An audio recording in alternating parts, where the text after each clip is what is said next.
저와 여러분들이 예수 그리스도의 생명으로 태어난 것은 하나님의 씨가 떨어졌기 때문에 그래요, 우리 마음에. 근데 그 하나님의 씨는 뭐라고요? 하나님의 말씀인 거예요. 영원한 남자인, 영원한 모든 만물의 아버지여 근원이여 뿌리요 생명의 씨를 주시는 하나님께서 여자인 사람 안에 말씀을 뿌리십니다. 그러면 이 말씀이라고 하는 씨를 여자가 받아들이면 그 여자 안에, 그 사람 안에, 그 교회 안에 생명이 만들어지는데 그 생명은 부활 예수의 생명입니다.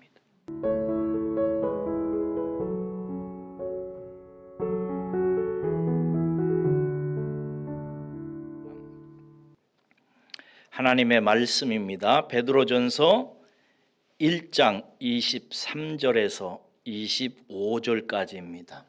너희가 거듭난 것은 썩어질 씨로 된 것이 아니요 썩지 아니할 씨로 된 것이니 살아있고 항상 있는 하나님의 말씀으로 되었느니라.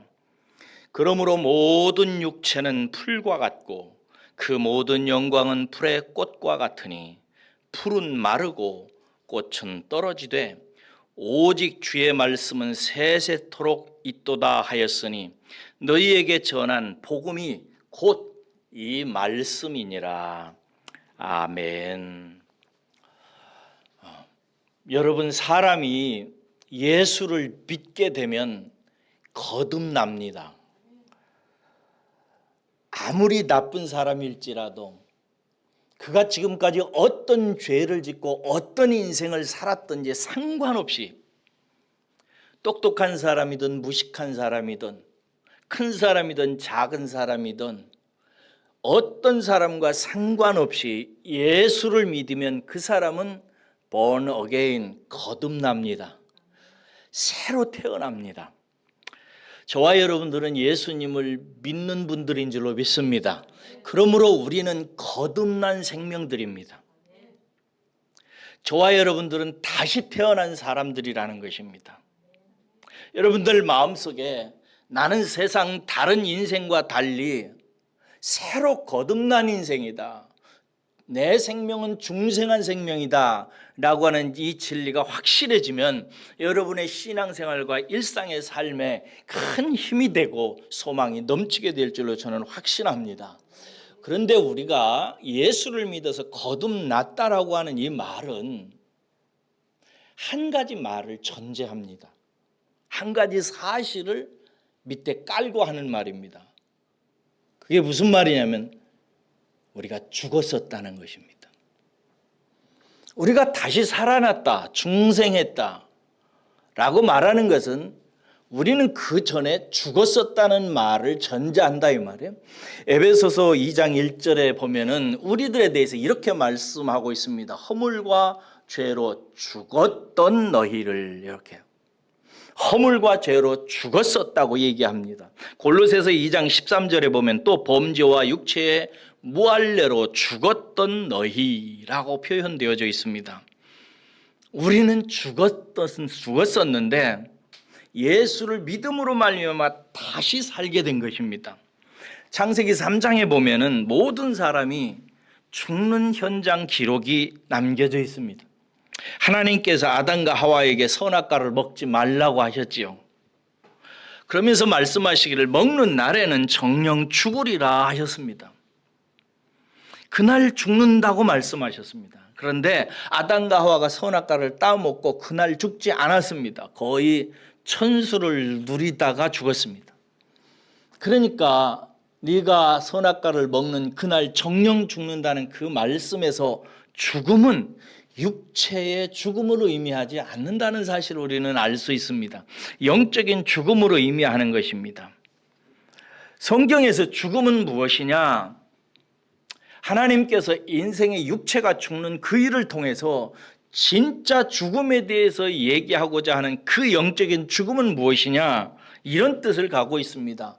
영적인 죽음은 근원, 본체와 형상 혹은 모양과 서로 분리되는 현상을 말합니다. 하나님은 우리의 근원이고 하나님은 모든 세상의 실체입니다. 그리고 우리는 그 근원이요 실체인 하나님으로부터 나온 그의 모양과 형상입니다. 우리가 죽었다는 것은 하나님 곧 근원 실체인 그분에 대해서 그분과의 관계가 그의 모양과 형상인 우리와의 관계가 끊어졌다, 상관없게 되었다라고 하는 뜻을 가지고 있는 것입니다. 그래서 진짜 죽음은 뭔가 근원인 하나님과 그의 모양과 형상대로 지음을 받은 인간이 상관없게 된 것입니다. 분리된 거예요. 따로 떨어져서 사는 것을 의미하는 것입니다. 이것을 죄의 죽음이라고 이렇게 얘기합니다. 이로 말미암아서 사람에게는 무슨 일이 발생하는가? 죽은 행실이 나타납니다. 죽은 행실. 모든 이 세상에 사는 사람들은 태어나면서부터 죽은 상태이기 때문에 그의 말하는 것과 행동이 다 죽은 행실입니다. 이에 대해서 히브리서 6장 1절에 보면 죽은 행실에서 회개하는 이야기가 나옵니다. 죽은 행실에 대해서 저와 여러분들은 회개하셔야 됩니다. 그렇게 하셨죠? 네. 히브리서 9장 14절에 보면 죽은 행실에서 하나님께서 어떻게 깨끗게 하시는지에 대한 이야기가 나옵니다. 우리는 하나님께 대해서 죽은 자로 살면서 죽은 인격적인 행실을 하면서 살아왔습니다. 그리고 그 죽은 행실이 증거가 되어서 우리는 하나님과 상관없는 존재라는 사실을 증명하게 되지요. 우리의 죽은 행실은 범죄와 허물은 하나님과 내가 아무 상관이 없다는 사실을 증거하는 증명이 되고 우리는 그 죽은 행실에 대해서 심판받고 영원한 지옥으로 떨어질 수밖에 없게 되었습니다. 그런데 하나님께서는 이 죽은 행실을 가지고 있는 죽은 우리를 다시 살리시는 일을 당신의 아들 예수 그리스도를 통해서 하셨습니다. 하나님은 하나님과 우리 사이에 끊어진 관계, 원수된 관계를 다시 회복시키기 위한 화목 제물로 당신의 아들 예수님을 제물로 제정하시고 이 땅에 보내셔서 우리의 모든 죄와 허물을 대신하게 하십니다. 그래서 예수님이 이 땅에 오셔서 십자가에 죽으시는데 그것은 무엇을 의미냐면 예수님이 죄를 가지고 있는 하나님께 죽은 우리를 대신해서 우리 대신 하나님께 형벌을 받고 영원히 하나님께 끊어지는 심판을 받기 위해서 오신 것입니다. 그래서 성경은 예수님을 죄라고 얘기합니다. 죄의 실체로 오신 것입니다. 죄는 심판받아 영원히 하나님과 끊어져야 됩니다. 그래서 예수님은 죄가 되어서 정죄되어 하나님께 대해서 죽으신 것입니다. 그것이 십자가입니다. 그러나 그의 죽음은 그가 죄가 있어서 죽은 죽음이 아니잖아요. 그가 무슨 허물이 있어서 죽은 것이 아니란 말이에요. 우리 죄 때문에 우리를 살리시려고 대신 짊어지신 의로운 죽음입니다. 하나님은 의로우신 분이에요. 의로운 자를 구원하시는 것이 하나님이시라고요. 그래서 하나님께서는 당신의 아들을 다시 살리셨는데 그렇게 다시 살리심을 받은 예수는 죽었다 다시 살아난 부활 예수입니다. 그 전의 예수와 우리 마음속에 다가오는 느낌이 달라져야 됩니다. 부활하신 예수님은 죽었다가 다시 살아난 부활 생명으로 살아난 부활 예수인 것입니다. 그 부활하신 예수님의 영을 그 예수를 믿는 자에게 그 예수의 생명을 우리에게 하나님께서 허락하신 것입니다. 그래서 우리는 믿음으로 예수의 생명을 받게 된 것입니다. 할렐루야. 죽음도 이기는 그 생명, 하나님의 저주도 벗어난 그 생명, 세상 어떤 죄와 허물로도 덮을 수 없는 그 생명, 어떤 사망의 권세로도 사멸시킬 수 없는 그 예수 생명을 저와 여러분들이 오직 믿음으로 받게 된 것입니다. 할렐루야. 그래서 예수 생명이 우리 가운데 있어서 우리는 영원히 하나님과 다시 이어지고 연결되어져서 영생하는 신분이 되었으니 이것을 성경은 우리에게 영원한 생명을 가진 자다라고 말하는 것입니다. 사랑하는 여러분, 우리는 처음에 태어날 때는 죽을 육체를 가지고 죽을 생명, 첫 번째 생명을 가지고 태어났습니다. 그래서 죽는 것입니다. 그런데 하나님께서 영원한 생명이신 예수 생명으로 우리를 부르셔서 우리는 믿음으로 말미암아 이 예수 생명을 받게 되었습니다. 그래서 영원히 죽지 아니하고, 이 말은 영원히 하나님과 끊어지지 아니하고 다시는 하나님과 작별하는 일 없고 분리되는 일 없이 영원히 하나님과 함께 사는 존재가 되었습니다. 할렐루야. 여러분들이 그런 복을 받은 사람들이라는 사실을 마음속에 이것 하나만 깨달아도 사랑하는 여러분, 우리는 안심할 수 있습니다. 지난 한 주간에 몸이 아파서 수고하셨고, 또 돈 버느라고 얼마나 애쓰셨어요. 또 사람과 대하느라고 얼마나 힘들었어요. 여러분, 사람 대하는 것처럼 어려운 일이 어디 있겠어요. 힘드셨어요. 애 많이들 쓰셨습니다. 그러나 여러분, 예수 생명이 우리 안에 있어서 어떠한 경우에도 돈 때문에, 사람 때문에 버림당하지 아니하고, 환난 때문에 꺾이지 아니하고, 절망 때문에 죽지 아니하는 우리가 되었으니 이 진리 하나만 깨달아도 사랑하는 여러분, 우리는 어떤 일을 당해도 좌절하지 않고 쓰러지지 않게 되는 줄로 믿습니다. 이 부분을 확실히 하셔야 돼요. 이 진리가 명확하고 여러분 마음속에 기둥처럼 깊이 박혀져야 됩니다.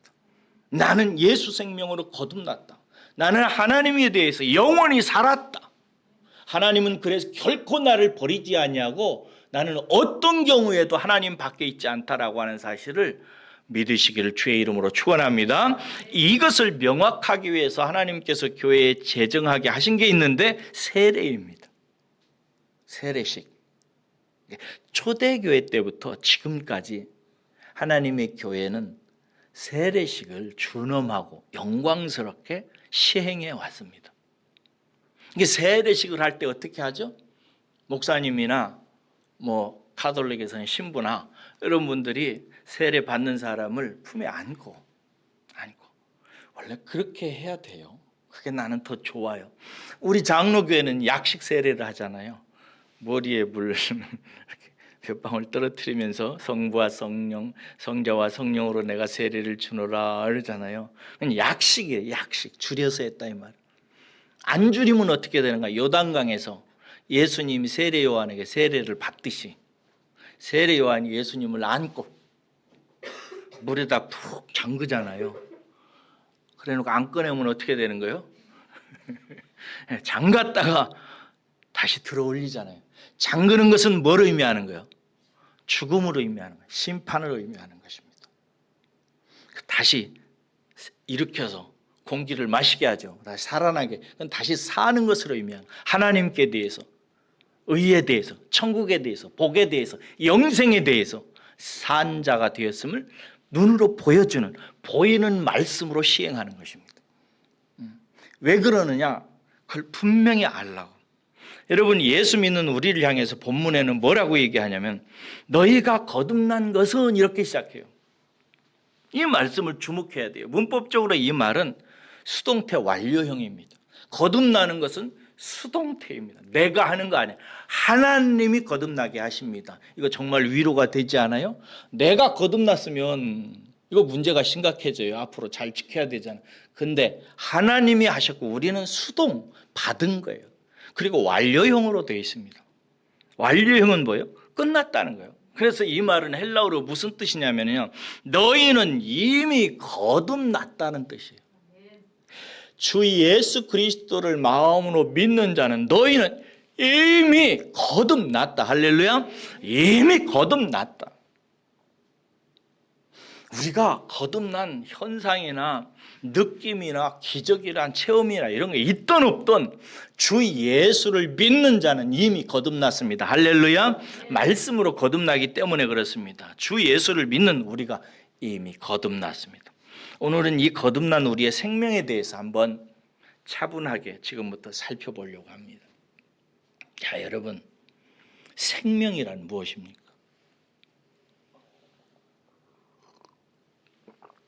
제가 백과사전 등을 살펴보니까요, 생명은 두 가지 개념을 갖고 있어요. 두 가지 개념. 첫째는 이렇게 돼 있어요. 생명. 여자의 자궁 속에 자리 잡아 앞으로 사람으로 태어나는 존재, 이렇게 돼 있어요. 존재 그 자체를 생명이라고 그래요. 근데 그 존재는 여자의 자궁 속에 자리 잡는 순간부터 생명이라 이 말이에요. 낙태를 하면은 안 좋겠죠?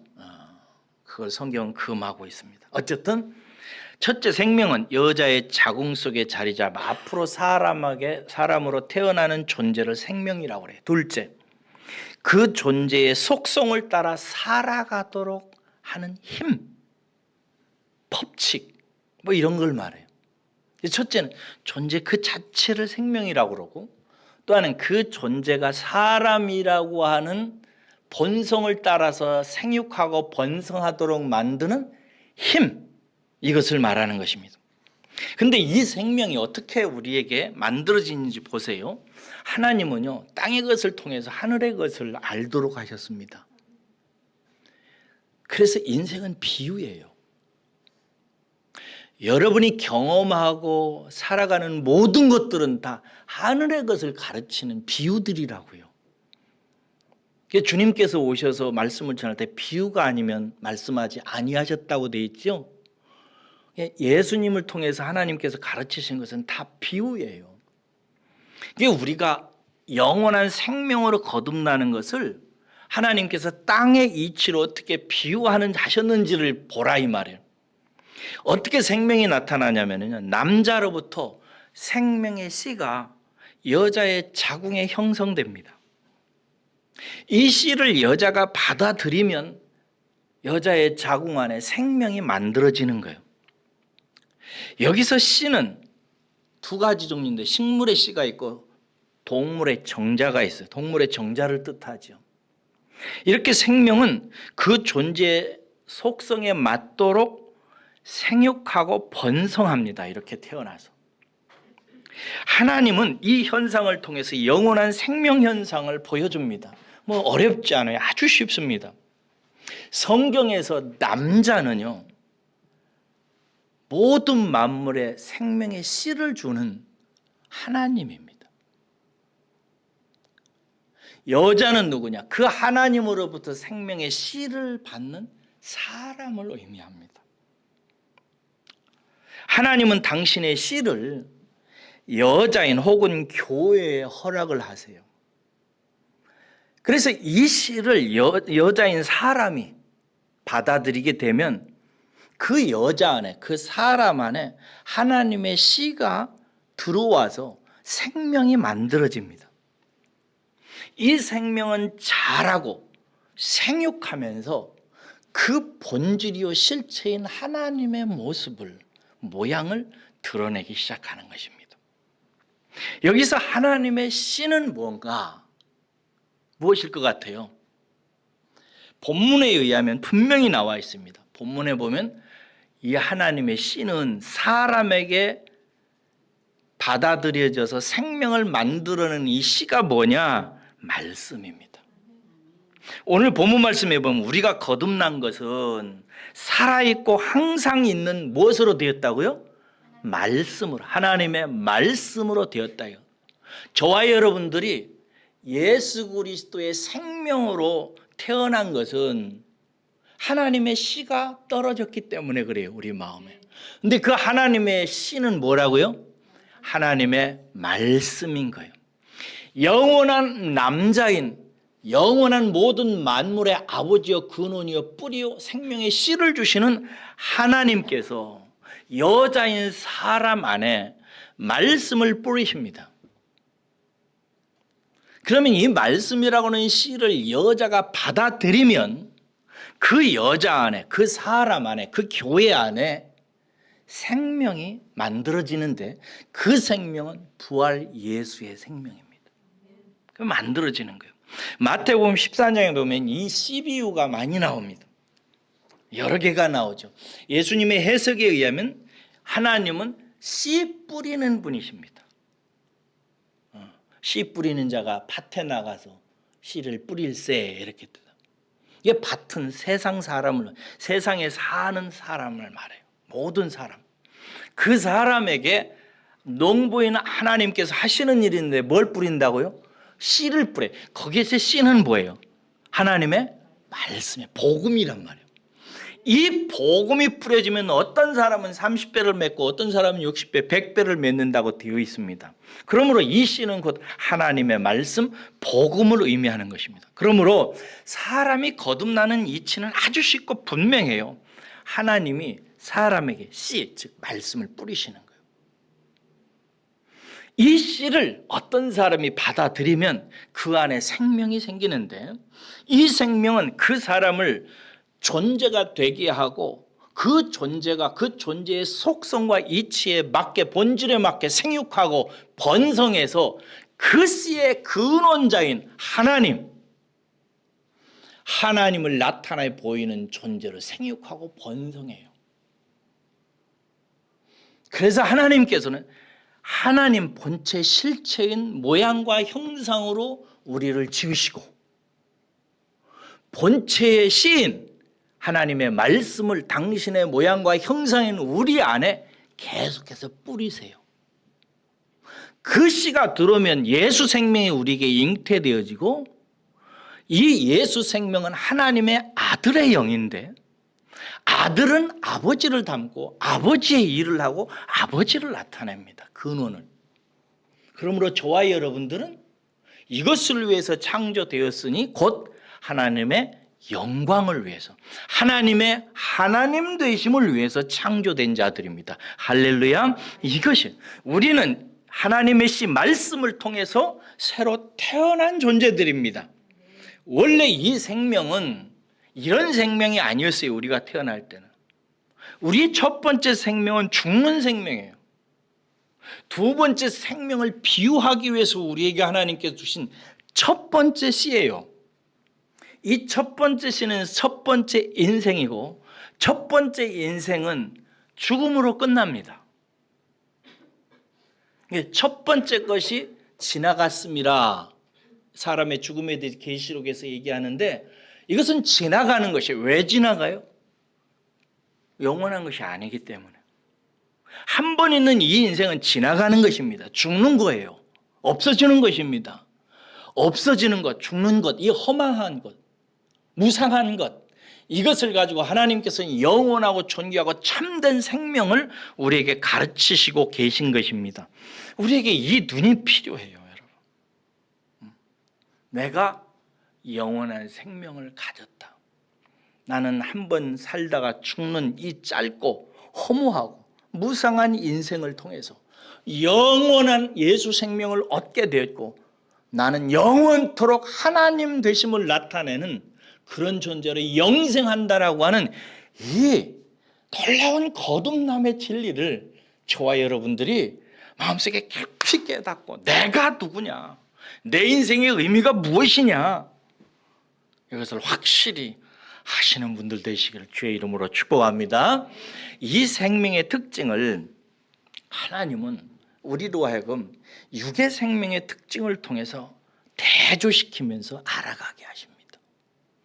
거듭난 우리들에게 육의 생명의 특징들을 경험하게 하시면서 이것을 통해서 땅의 것을 통해서 보이는 것을 통해서 경험하는 것을 통해서 하늘의 것, 보이지 않는 것, 영원한 것을 묵상해서 깨닫도록 하기 위해서 육의 생명을 사용하신다 이 말이에요. 육의 생명은 죽는 것, 첫 번째 생명이라고 그랬어요. 두 번째 생명은 거듭난 생명, 영원한 생명입니다. 이 생명이 어떤 말씀인지 보세요. 오늘 본문 말씀에 보면 살아있고 항상 있는 말씀으로 만들어진 생명입니다. 자, 여기서 살아있고 라는 단어가 제법 심오합니다. 이 문법으로 말하면 현재, 능동태, 분사형인데요. 무슨 말이냐면 지속적인 생명력과 활력은 활동력을 말하죠. 이것을 나타내는 말이에요. 살아있다는 말은 계속 지속적인 생명력과 살아 움직이는 활력을 가지고 있다는 거예요. 하나님의 말씀은. 여러분 히브리서에 이런 말씀 읽은 적이 있죠. 하나님의 말씀은 뭐 있고? 살아있고 활력이 있어.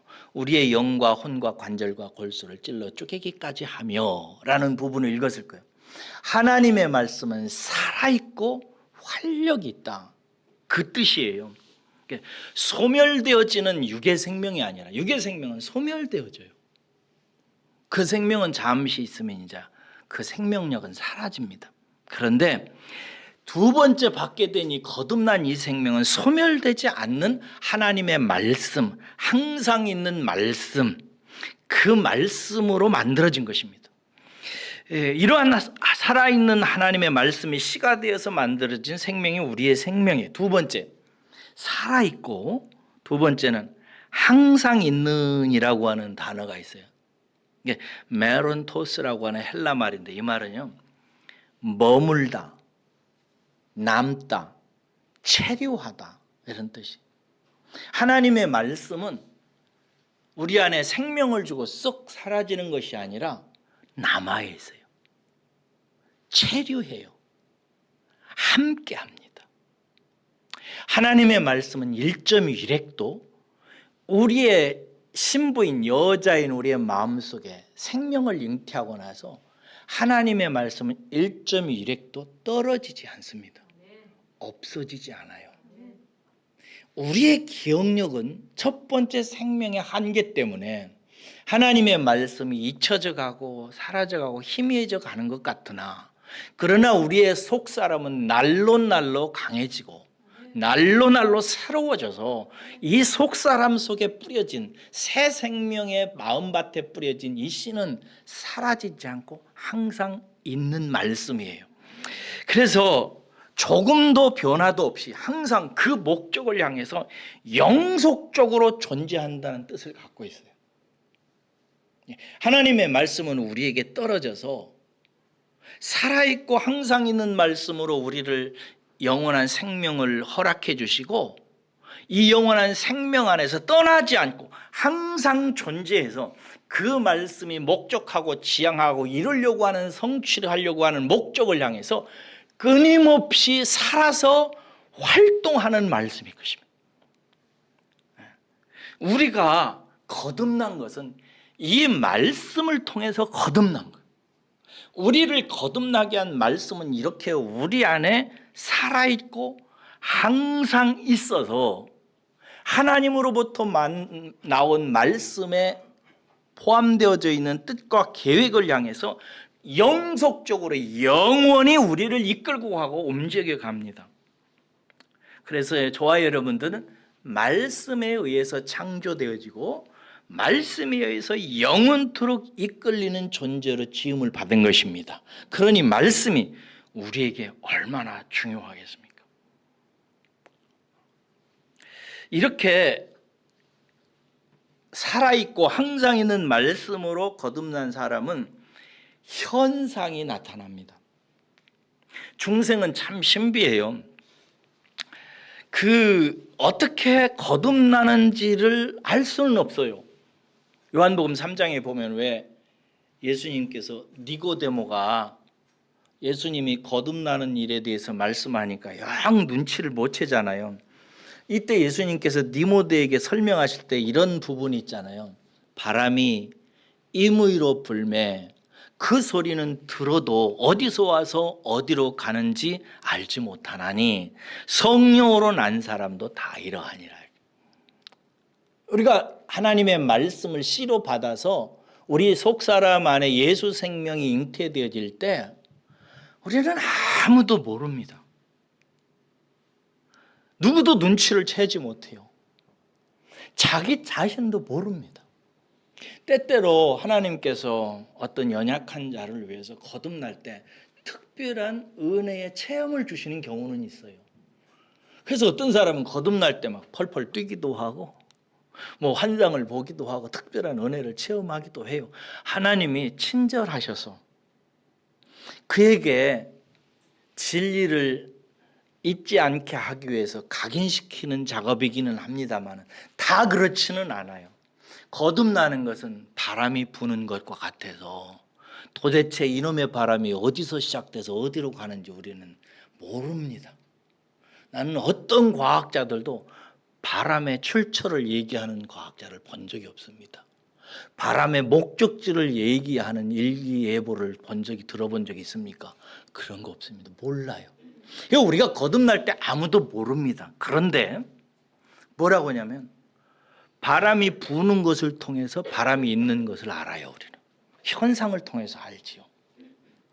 바람이 피부에 스치는 것을 통해서 우리는 바람을 압니다. 마찬가지로 성경학자들은 거듭난 사람은 거듭난 사람의 인격에 나타나는 현상으로 알고 또 하나님께서 비유를 통해서 우리에게 말씀하시기 때문에 비유를 통해서 우리 눈에 보이는 사실들을 통해서 영적인 세계에 대해서 가름하고 알아가도록 하셨어요. 그것을 제가 이런저런 신학서적을 읽으면서 많더라고요. 그런데 한 서너 가지만 얘기할 테니까 여러분 이거 들으면서 깨달으시고 혹은 기뻐하시고 혹은 도전받으시기를 바랍니다. 첫째, 거듭난 사람은 많이 운답니다. 눈물이 있어요. 여러분, 사람은 태어날 때 본능적으로 웁니다. 그렇죠? 태어난 아기의 탯줄을 끊고 엉덩이를 치면은 보통 이제 울죠. 엉덩이를 안 때려도 탯줄을 끊으면 이 아이가 울기 시작합니다. 언젠가 이거 가지고 한번 주제를 삼고 성경 묵상을 해봤으면 좋겠는데 여러분하고 우는 문제예요. 어쨌든 여러분들은 애가 태어나면 왜 응애하고 운다고 생각하세요? 제가 그 전에 그런 에세이들을 읽었는데요. 과학자들은 과학적으로 설명하더라고요. 철학자들은 철학적으로 설명하고 소설가나 시인들은 문학적으로 이렇게 표현을 하더라고요. 다 의미가 있겠죠. 근데 제가 묵상한 바에 의하면 분명한 것은요. 근원, 모든 아기가 처음에 우는 현상은요. 근원 즉 어머니로부터 떨어져 나온 결과입니다. 어머니 안에서는 안 옵니다. 어머니에게서 떨어져 나와서 탯줄이 끊기면 웁니다. 이 아이가 우는 이유를 내가 안 물어봐서 나도 기억을 못 하겠어요. 내가 태어날 때 왜 울었는지 모르겠는데 아무튼 우리 모두는 다 울었습니다.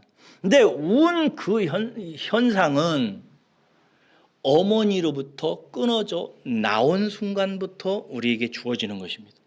근원, 원천, 뿌리에서 끊어져 나옴으로 울음이 시작된 것입니다. 여러 설명이 있겠지만 이것이 육체의 생명의 운명입니다. 인간은 울게 되는데 이 모든 눈물의 시작은 근원, 어머니, 부모로부터 끊어져 나오면서부터 우는 것입니다.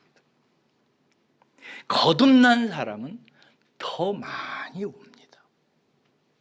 왜 그런가?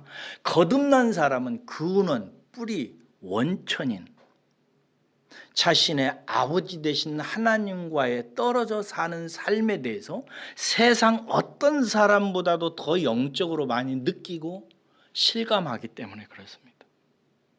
그래서 은혜를 많이 체험한 사람들, 말씀을 깊이 묵상한 사람들, 인생을 깊이 아는 사람들일수록 많이 웁니다. 한국의 남자들은 인생에 3번만 울라고 그러죠. 언제? 태어날 때, 그 다음에 부모님 돌아가실 때, 그 다음에는 뭐더라? 마누라 죽을 때? 네. 그래 남자들은 울지 말라고 하는 여러분, 이곳에 있는 남자 여러분들 많이 우셔야 됩니다. 저는 여러분들의 눈에 눈물이 많기를 바랍니다. 예. 근원적인 눈물이기 때문에 그렇습니다. 이게 다윗도 성경에 보면은 뭐라고 말하는, 다윗이 얼마나 울보였는지요. 하나님께 이런 얘기를 합니다. 나의 눈물을 어디에 담으소서? 주의 병에 담아보라고. 주님, 내가 얼마나 주님을 생각하며 이 거친 세상을 살아가면서 하나님을 생각하며 당신을 그리워하며 내가 얼마나 많이 우는지, 당신에게 병이 있다면 그 병에 담아보시라고. 아마 여러 병 채울 거라고. 예수님도 보면은요, 우셨다는 얘기는 없습니다. 아니, 참, 웃으셨다는 얘기는 없어요. 근데 예수님도 기록상에는 3번 우셨다는 얘기를 제가 찾아봤어요. 3번만 우셨겠어요? 눈물이 많아요. 왜?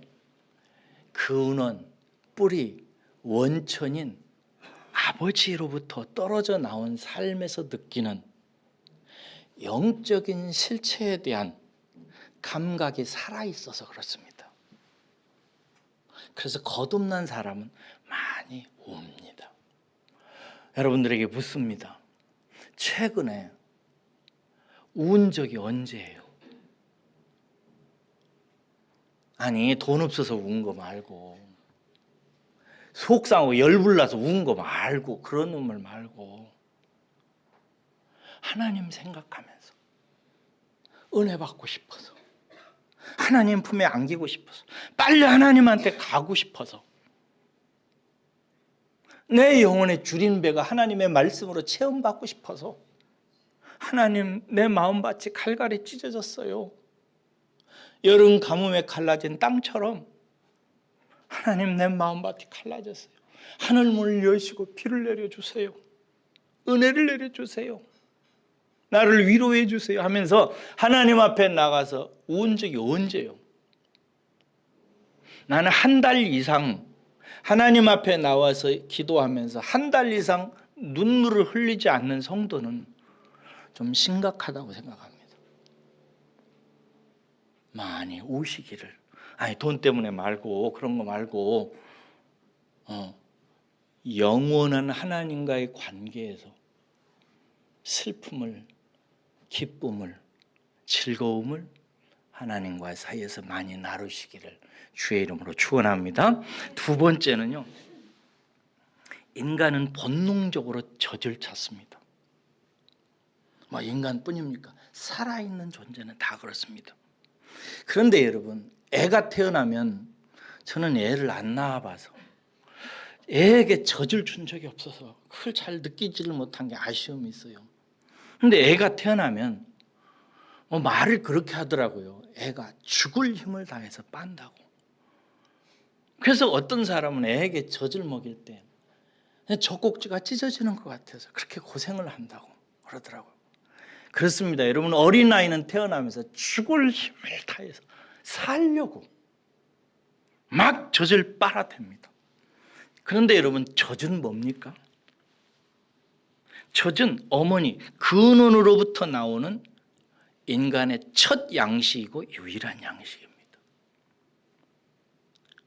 다른 것으로부터는 것이 자기가 나온, 자기 존재의 밭에서 나오는 양식입니다.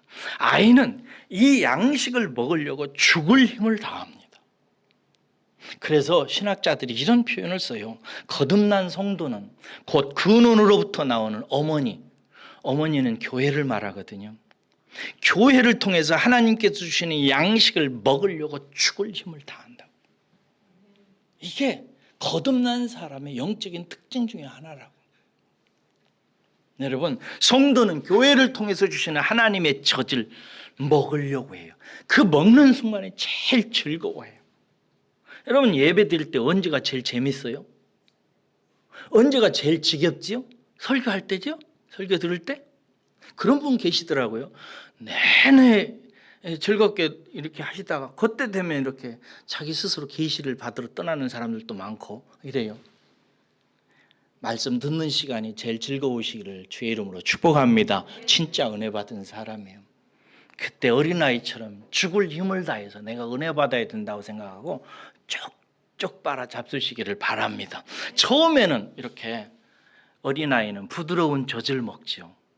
근데 차츰차츰 딱딱하고 거친 음식을 먹고 자라면서 엄마로부터 나오는 젖을 통해서 이 아이가 생명의 원천을 삼은 다음에 크면서 세상의 것을 먹기 시작합니다. 근데 세상의 것을 먹을 때 세상의 것은 항상 좋은 것이 있고 나쁜 것이 있습니다. 선한 것이 있고 악한 것이 있어요. 이게 똑똑한 아이는 세상으로부터 나오는 음식 중에서 자기 몸에 좋은 것을 먹습니다. 근데 어리석고 무지하고 잘 병드는 애는 나쁜 것을 잘 먹어요. 하나님의 백성들도 마찬가지입니다. 여러분들은 세상이라고 하는 바다에 나가서 고기를 잡을 때 좋은 고기는 잡아서 바구니에 넣고 마태복음에 나와 있어요. 나쁜 것은 버리느니라. 그게 지혜라고. 하나님의 자녀들도 어머니로부터 먹는 양식도 있고 먼저 교회를 통해서 오는 양식이 첫 번째 양식이고 참된 양식이에요. 그렇게 먹고 그 다음에 세상에 나가서 있는 양식을 잡수시되 선한 것은 취하시고 악한 것은 버리시기를 주의 이름으로 축원합니다. 이 행동을 한다 이거예요. 그 다음에 또 있어요. 비유를 통해서 하시는 것이 아이는요 부모의 품에서만 안식하는 법을 먼저 체득합니다. 사람은 안식, 평안, 잠을 고온히 잘 수 있는 그 평안, 그걸 어디서 얻냐면 부모의 품에서 얻습니다. 엄마의 품에서 나왔을 때 이 아이는 울었다가 그 나왔던 어머니의 숨결이 느껴지는 그 품에 안기면 안식을 느낀다고 그래요. 평안을 느껴요. 그래서 엄마의 품에 안겨서 쉼을 얻습니다. 안식. 이게 한 인간이 세상에서 살면서 안식을 얻게 되는 초보고 기초고 토대예요. 이것이 안 돼 있으면 나중에 나이가 들어서도 참된 안식을 얻지 못하고 세상을 통해서 주는 안식에 빠져버려요. 이게 이제 인간의 불행입니다. 돈이 주는 안식, 친구가 주는 안식, 세상의 명예와 인기가 주는 안식으로 내 영혼을 평안케 하려고 그래요. 그건 잘못된 것입니다. 먼저 어머니로부터 아버지로부터 그 품에 안겨서 얻는 안식이 충분히 보통 3살까지라고 그래요. 3살까지 그 안식이 잘 조성된 아이가 나중에 세상에 나가서도 정서적 안정감을 갖고 평안하게 산다고 그러니 교인은 얼마나 더 그렇겠습니까? 그래서 성도는요 하나님 품에서 참된 안식의 토대를 형성하고 하나님 품에 안기는 예배를 통해서 안식을 체득합니다. 참된 안식. 여러분들은 주일날 이렇게 하나님 앞에 나와서 예배 드리면서 하나님 품에 안기는 거잖아요. 힘을 다해서 하나님을 끌어안고 안으시기를 주의 이름으로 축복합니다. 그렇게 안기셔서 말씀을 통해서 주시는 하나님의 첫,과 그 느낌을 받으면서 하나님 안에서 쉼을 얻는, 평안을 얻는, 진리를 통해서 마음을 다독이고 안식을 얻는 부분을 체득을 하셔야 됩니다. 그게 성도의 특징입니다. 거듭난 사람의 특징이죠. 4번째 하나만 더 얘기하는데요. 사람은 욕망을 가지고 있습니다. 갈망을 가지고 있다고요. 우리에게는 2가지 육체가 이제 생명이 있는데 하나는 육의 생명이고요. 둘째는 영의 생명이죠. 육의 생명은 육의 욕구, 갈망을 갖고 있고요. 영의 생명은 영의 욕구, 욕망을 가지고 있습니다. 여러분들 속에는 2 욕구가 살아 움직이고 있어요. 육체의 욕망을 채우려고 하는 타는 목마름이 여러분 속에 다 있습니다. 또 하나, 여러분들은 거듭난 예수의 생명이 있기 때문에 영원한 것으로 여러분들의 영적 갈증과 갈망을 해소하고 싶어하는 영적인 욕구가 있어요. 그래서 성도는 이 2 세계가 마음 안에서 싸웁니다. 갈라디아서에 보면은 성령의 육체의 소욕은 성령을 거스리고 성령의 소욕은 육체를 거스리나니 이는 서로가 자기가 하는 일을 못하게 하려 함이라. 육체의 소욕은 우리 속에서 뭐하냐면 영의 소욕을 못 채우도록 방해하고 영의 소욕은 우리 속에서 육체의 소욕으로 만족하는 길을 절제시킵니다. 두 세계가 싸워요. 성도의 마음은 어떤 곳이냐? 전쟁터입니다. 이 양자가 싸워요. 육의 생명은 세상 나라를 차지해 보려고 싸우고, 여러분들 그러죠? 세상 나라 땅 한 평이라도 차지해 보려고 엄청 수고하시죠. 영의 생명은 하나님 나라 천국을 차지하려고 해요. 예수님은 세례 요한부터 천국은 침노하는 자의 것이라고 그랬습니다. 세례 요한을 통해서 예수님의 복음이 이 땅에 실현되기 시작하면서부터 하나님의 나라는 하나님의 영을, 예수의 영을 가진 사람들의 침노의 대상이다. 그래서 영으로 거듭난 사람들은 하나님 나라를 차지하려고 그 나라를 차지하고 그 나라를 기뻐하고 그 나라에서 주는 하나님의 양식과 젖과 꿀이 흐르는 그 삶을 얻으려고 몸부림칩니다. 두 생명이, 육의 생명이 육의 욕망을 가지고 영의 생명이 영의 욕망을 가지고 싸워요. 누가 이길까요?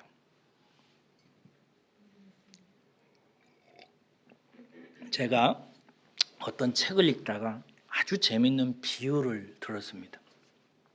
이런 비유입니다. 우리 안에는 두 마리의 늑대가 있답니다. 이 늑대는 뭘 비유하냐면 우리의 욕망을 비유하는 거예요. 육의 욕망을 나타내는 늑대와 영의 욕망을 나타내는 늑대가 있답니다. 첫 번째 이 늑대는 어둠과 절망의 늑대라고 불려지는 것이고요. 두 번째는 빛과 소망의 늑대입니다. 뭐요? 어둠과 절망의 늑대와 빛과 소망의 늑대가 우리 속에 함께 있답니다. 둘이가 싸운답니다. 퀴즈, 누가 이길까요? 누가 이길까요? 답은 이것입니다. 먹이를 많이 받아 먹는 놈이 이긴다. 신비하죠? 정말 이치를 잘 비유했습니다. 우리 안에 두 늑대가 있는데 한 늑대는 육의 생명을 가지고 세상 나라를 차지하려고 하나님 나라를 차지하려는 영의 늑대를 잡아먹으려고 하고 영의 늑대는 육의 늑대를 대적합니다. 누가 이기는가? 그 주인인 내가 어느 늑대에게 밥을 많이 주느냐에 따라서 밥을 많이 받아 먹는 놈이 그 속에서 이긴다 이게요. 미국의 크리스턴 올머라고 하는 사람이 쓴 두려움의 기술이라는 책이 있습니다. 그분은 이런 말을 합니다. 두려운 감정을 실체가 있는 대상으로 여기라. 두려운 감정에는 실체가 있습니다. 이 사람은 있는 것으로 여기라고 그랬는데 아닙니다. 두려움에는 실체가 있습니다. 어둠과 절망의 늑대입니다. 이놈에게 먹이를 주면은 점점 커지는 생명처럼 그렇게 생각하라 이 말이에요. 그래서 이놈에게 두려움이 자라도록, 불안이 자라도록, 불평이 자라도록, 원망이 자라도록, 절망이 자라도록 먹이를 주지 말라. 굴며 굶겨 죽여라. 대신 당신 안에 있는 빛과 소망의 늑대에게 먹이를 주어라. 무슨 먹이를? 하나님의 말씀을, 영의 양식을 꼭꼭 씹어서 삼켜라. 묵상해서 생각해서 당신 안에 있는 빛과 소망의 늑대에게 먹이를 주어라. 그러면 그 늑대가 이기고 당신은 하나님의 나라를 차지한다. 사랑하는 여러분, 우리는 골로새서 3장 1절에 이런 말씀이 있어요. 그러므로 너희가 그리스도와 함께 다시 살리심을 받았으면 위의 것을 찾으라라고 얘기합니다. 왜 그러는가? 요한복음 3장에 보면 이런 얘기 있어요. 너희는 위로부터 났기 때문이라. 우리는 위로부터 난 생명을 두 번째 생명으로 받았어요. 땅으로부터 난 생명은 죽어요. 잠시 있다 사라지는 것입니다. 그런데 여러분들과 저는 위로부터 난 이 성령으로 난 예수 생명을 받았어요. 8절에는 이것이 성령으로 났다라고 그렇고 1장 13절에는 하나님으로부터 났다고 얘기합니다. 위로부터, 하나님으로부터, 성령으로부터 예수 생명을 우리는 받았습니다. 그러므로 우리가 내 속에 있는 성령의 갈망, 소망을 채우는 것은 위로부터 오는 양식, 성령께서 주시는 양식, 할렐루야, 하나님으로부터 나오는 양식으로 항상 있고 살아있는 그 말씀으로, 나를 거듭나게 한 그 살아있고 항상 있는 말씀으로 우리를 채워야 되는 영적 생명을 가지고 살아가는 사람들입니다. 그것으로 채우고 키워주고 생육하고 번성하도록 자라나줘야 우리는 하나님 나라를 온전히 차지할 수 있습니다. 그 길로 우리를 데려가기 위해서 우리를 거듭나게 하셨고 오늘도 인도하십니다. 이번 한 주일 동안 못된 늑대 밥 너무 많이 주지 마세요. 그놈은 불평을 먹고 자랍니다. 걱정 먹고 자라요. 성질 내는 거 먹으면 아이고 배부르다. 불평하면 아이고 고맙습니다 하고 먹고 자라고. 절망하면 아이고 이건 정말 피자네요 이러고 먹고 삽니다. 그러나 소망과 희망과 천국의 늑대는 하나님의 말씀을 먹고 자랍니다. 소망을 먹고 자라요. 찬송을 먹고 자랍니다. 기도를 먹고 자라요. 어떻게 키우느냐는 것은 여러분들에게도 중요한 숙제입니다. 기도하겠습니다.